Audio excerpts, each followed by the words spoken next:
Bara dargaggummaa koo rakkina irraan kan ka'e hojii humnaan hojjechaa ture jetti. Haaluma kana keessa utuu jirtuu gaa'ela dhaabbattee ulfoofti.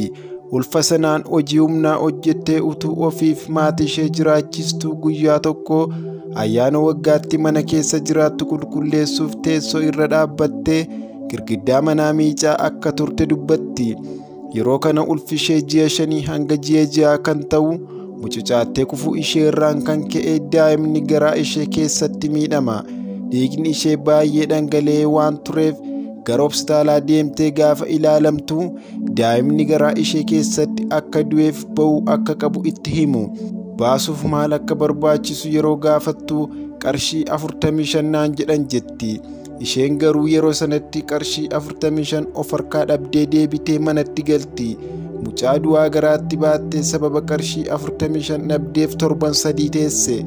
Guyyaa sanarraa ka'ee dhukkubbiin akka hedduu itti hammaataa dhufeef dhiigni ishee garmalee akka dhangala'aa ture dubbatti. Sana booda nyaatas argataa waan turreef guyyaa tokko of wallaaltee akka kufteef namoonni ishee kaasanii gara hospitaalaa akka ishee geessan dubbatti. Yaalii lubbuu ishee oolchuuf godhameen daa'imni garaa ishee keessatti miidhamee ni ba'e.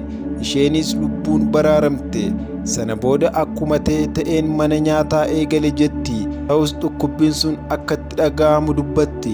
Dubartiin qarshii 45 waan itti yaalamtu dhabdee qarshii miliyoonaan kaffaltee biyya bakkeetti yaalamtee fayyaa ishee deebifattus sababa qarshii 45 of harkaa dhabdee turteef har'a dhala godhachuu akka hin dandeenye dubbatti. Isheen har'a dhala hiyyeessaa meeqaaf haadha taatee guddisaa jirti. Rakkinni yeroof balaa isheetti fide garuu yeroof ishee miidhuus dhidhimee bade. Jabaattee yoo hojjette wanti hin dabarre hin jiru.